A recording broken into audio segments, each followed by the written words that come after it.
Welcome to the deep dive. We've dug through a pile of your sources, articles, research, all sorts of notes, basically, to give you a shortcut to getting smart on, well, a company everyone talks about, Amazon.com/Inc. AMZN. Our job today to cut through the noise, find the really key insights from Amazon's last decade or so. I mean, it went from being the everything store online to kind of secretly powering a huge chunk of the internet. So yeah, we'll look at that incredible growth. The stock's a pretty wild ride, the surprising shifts in profit, and even, how an old school investor like Benjamin Graham might just scratch his head looking at it. And this is where it gets really interesting for a lot of people. We're also going to unpack those controversies that just keep coming up, and importantly, why they really matter to the bigger picture, why they're not just cited.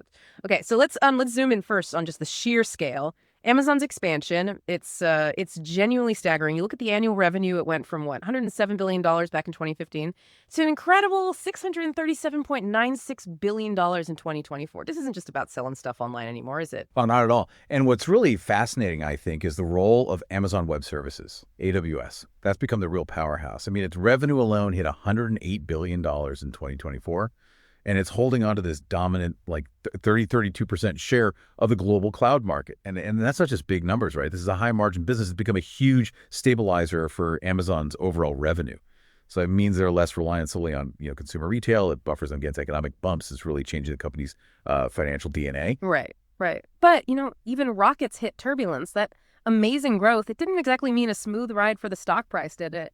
AMZN saw incredible gains, sure, but then, bam, a sharp, almost 50% drop, 49.62% in 2022. So if AWS is such a great stabilizer, why did the stock still, tank like that? What's that volatility telling us? Yeah, that's a great point. And if we connect the dots, that 2022 dip, it wasn't just an Amazon thing. It really reflected those bigger macroeconomic shifts, interest rates going up. That changed how investors looked at growth stocks valued way out on future earnings. But here's what's crucial for you to see. The rebound in profitability, that was strong. Net income went from a $2.72 billion loss in 2022 to a massive $59.25 billion profit by 2024. And look at the margins, gross margins up to nearly 49%, operating margins over 10%. This isn't just cutting a few costs here and there. It signals a real strategic shift. Amazon's using its scale, using those high margin parts like AWS to finally turn all that growth into actual profit on the bottom line. Feels like it's maturing, maybe becoming more resilient. Okay, so a more mature, profitable Amazon. What does that mean if you're looking at the stock today? We even tried looking at it through a really classic investing lens, Benjamin Graham's value investing ideas. Right, and this is where it is tricky for the traditionalists. Graham, he'd look at Amazon's PE ratio, price to earnings, at nearly 39, and the price to free cash flow, over 70. Plus, it doesn't pay a dividend. Graham would likely flag that immediately.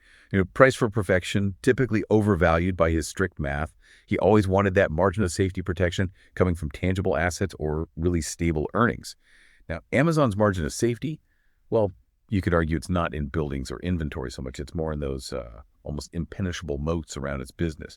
Think how sticky Prime is or how fundamental AWS is for so many other companies. It's kind of a modern take on safety for a digital giant, maybe. Mm-hmm.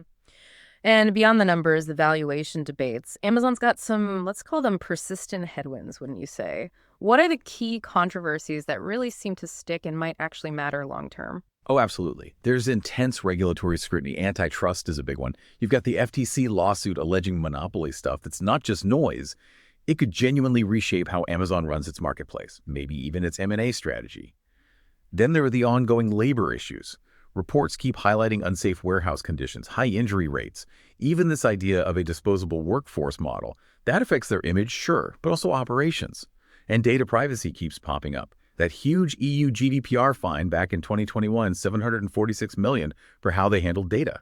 And more recently, the fallout from things like the MoveEat software breach, which hit lots of companies, including impacting Amazon's data. These aren't just like one-off incidents. They're recurring themes. They create real risks, financial and reputational, and definitely shape the environment Amazon operates in.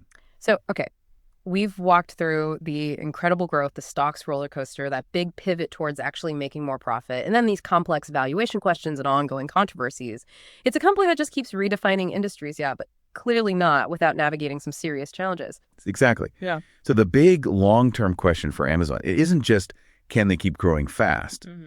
It's more like how will they balance that really aggressive growth with all this increasing pressure, regulatory, social pressure, while still keeping up that relentless innovation? How does that margin of safety shift from just market dominance today towards maybe more tangible financial stability tomorrow in this environment that just keeps changing. Yeah, definitely something for you to mull over as you continue your own deep dives.